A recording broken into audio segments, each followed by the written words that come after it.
إذن راح نحضر إلى سباق 50 متر سباحة على الصدر سيدات، ومشاركة الجزائرية الشابة دنيا منيا شعار، اللي هي من السباحات الشابات، راح تكون في الرواق الثامن.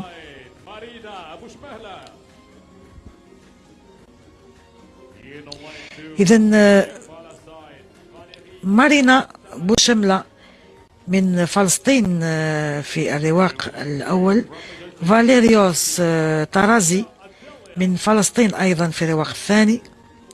في الرواق الثالث عبدلية من أندونيسيا، وبينار دونميز من تركيا. في الرواق الرابع من لبنان لين الحاج، ومن أذربيجان أناستازيا بوبوريكينا، ومن الجزائر دنيا منيا شعار اللي تظهر على الصورة، من السباحات الشابات. أول مشاركة لهذه السباحة على المستوى الإقليمي، مستوى الألعاب التضامن الإسلامي.